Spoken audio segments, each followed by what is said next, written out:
So originally I was planning on making a video on The Shining because it seems only obligatory at this point to do something about our collective state of isolation, but then I realised that everyone and their mother has already analysed it to death, so it left me with very little to add other than, maybe talking about the book that most of these videos tend to overlook because people have a hard-on for Stanley Kubrick and his tour de force filmmaking genius or whatever.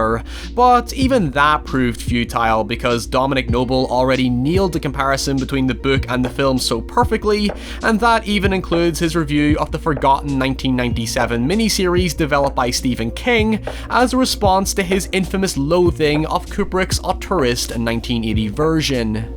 But watching his video got me thinking. King's conflict over Kubrick's interpretation, and even just the premise of interpreting beyond the text in general, does set up a bit of a springboard for Misery, Stephen King's 1987 psychological thriller that released a decade after The Shining and doesn't get nearly as much attention, despite, in my humble opinion, arguably being a relatively superior novel that deals with several similar themes.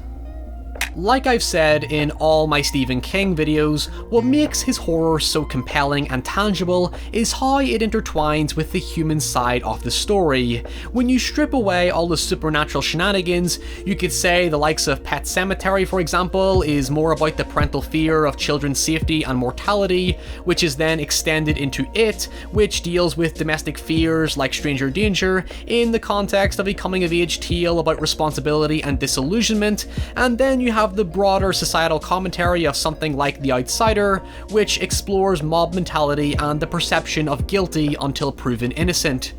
But of course, you can't overlook King's more personal topics, like his alcohol and substance abuse, and his lack of a father figure growing up, which is deeply embedded in The Shining as Jack Torrance becomes increasingly unhinged, loses passion for his novel, devolves into alcoholism to stave off boredom, before finally trying to murder his entire family. So with that in mind, my initial plan felt like I was simply about to point out all the obvious isolation tropes, i.e. no beer or TV make Homer go crazy. So instead, I'm going to explore Misery in the context of a strictly humanized psychological horror, where by removing all the bloated supernatural stuff, we can focus on that core experience of not just being trapped in one place for an uncertain amount of time, but also being trapped in your own mind, where you begin to feel all your fears and anxieties manifest around you. So let's talk about Misery.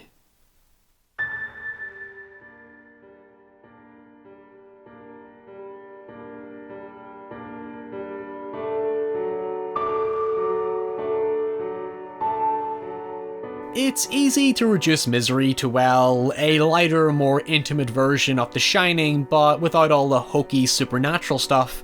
But that is a disservice to the kind of story that Misery tells. It's a very simplistic tale about a popular author who gets into a dangerous snowstorm accident and miraculously is saved by a local lady who takes him back to her house, treats his wounds and cares for him as he recovers, and the snow melts so that the roads can reopen.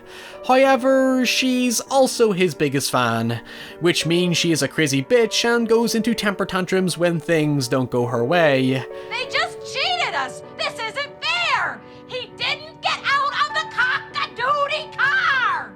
Like any real fan, to be honest. They do not? Anyway, the general gist of Misery is that our protagonist Paul Sheldon gradually realizes that his savior Annie Wilkes is either bipolar or just flat out insane, and begins devising a means to subdue her and escape. However, late into the story, while Annie is out, Paul discovers that she is just in fact a straight up serial killer, who was acquitted of several murders due to insufficient evidence, notably of which many of them were patients at a hospital that she was once a senior nurse at. While successful in its own right, the book was brought to considerable attention after the release of the 1990 film adaptation for its infamous hobbling scene, where Annie breaks both Paul's legs after trying to escape.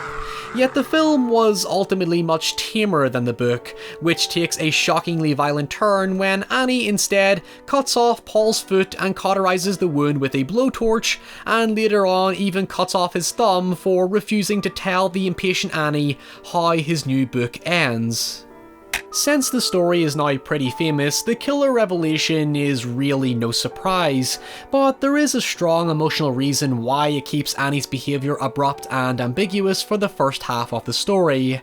At first, you feel greatly sympathetic towards Annie. She's just a lonely woman who wants to help Paul because his books have given her a sense of purpose and help her deal with suicidal depression, so you can kinda come to forgive her weird, giddy, fangirling behaviour. At least until she starts dropping casual bombshells about following Paul and knowing practically everything about him, as if it's nothing. Hi, Pumpkin! Such a kidder. Come on, Misery! Now, since I started making these videos, I've come across some real creeps in my time, but thankfully I've never experienced a stalker. At least until I said that, and now I'll probably never hear the end of it. Yet the premise of Misery is essentially broken up into two metaphors. The first one is about parasocial relationships long before the advent of the internet and the ubiquity of social media, where Annie, as a big fan of Paul's work, has built a psychological relationship where she feels she's emotionally connected to him on a personal level, despite never having actually met him until now.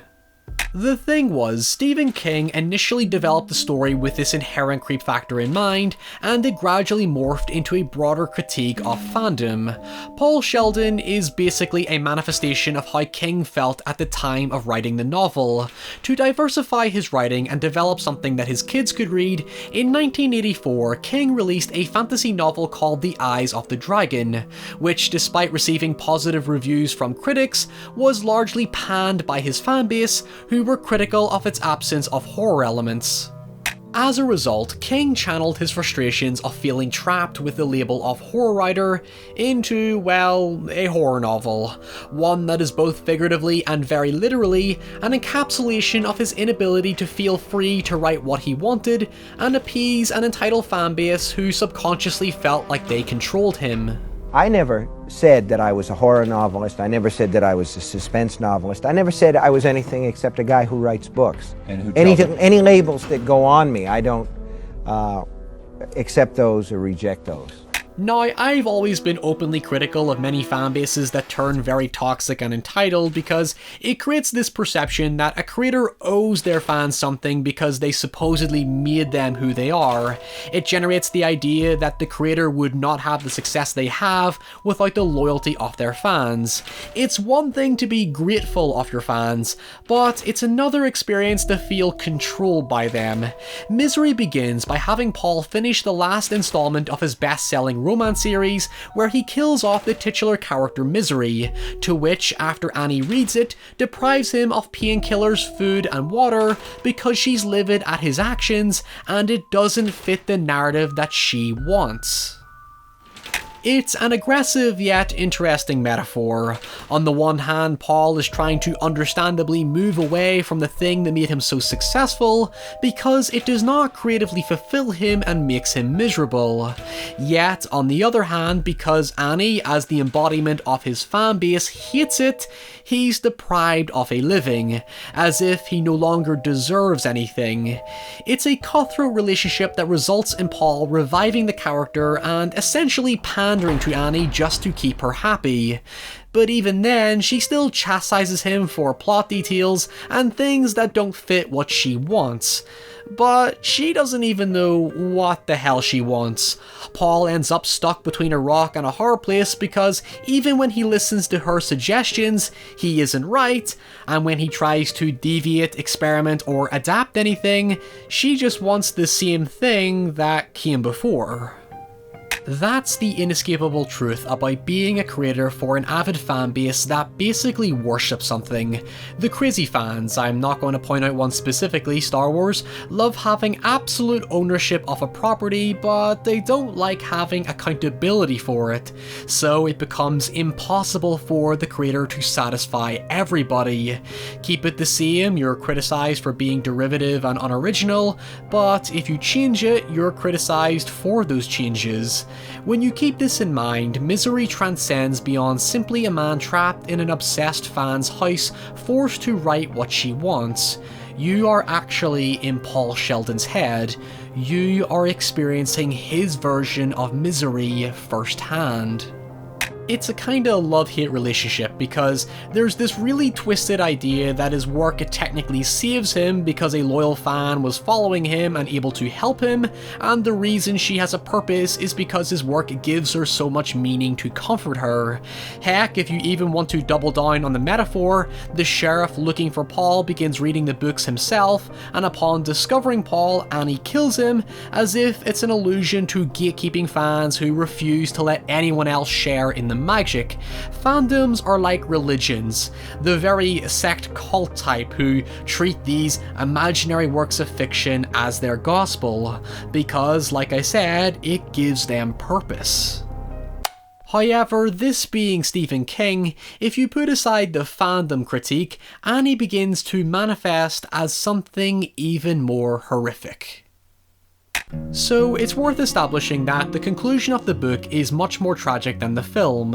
After finally killing Annie and escaping with his life, Paul returns to New York and publishes Misery's Return, the book which Annie forces him to write in order to revive Misery. And so he ends up right back where he started, destined to continue writing Misery novels, much to his, well, misery.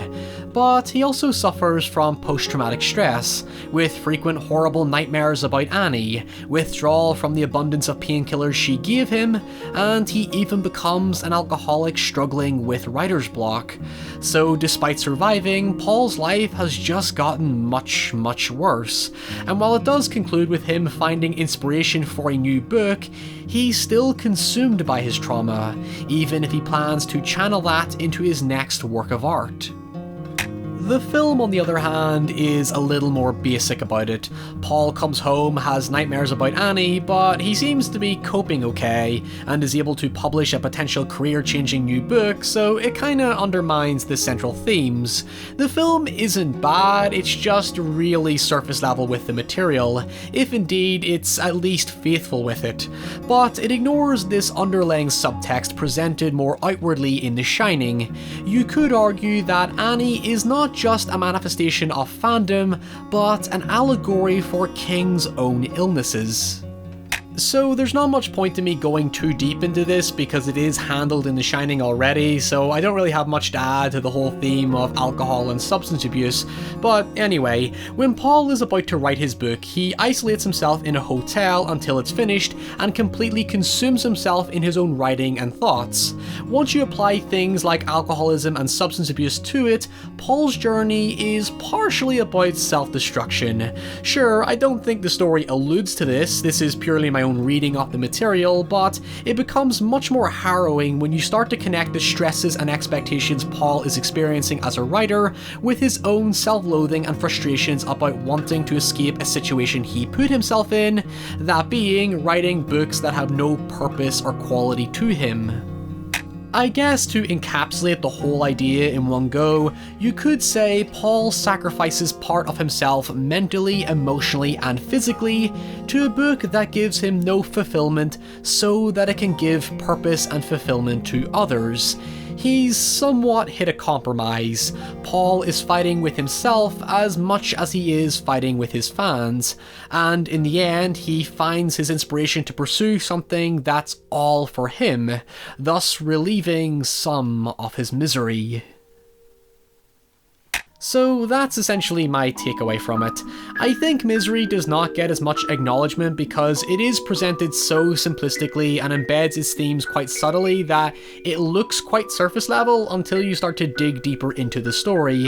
But if you really feel an urge to check it out for yourself, I definitely recommend the book over the film because, while again, it's not a bad film, in fact I really like it, I think it strips down most of those thematic elements that it's just not as compelling, and the only real draw comes from the performances.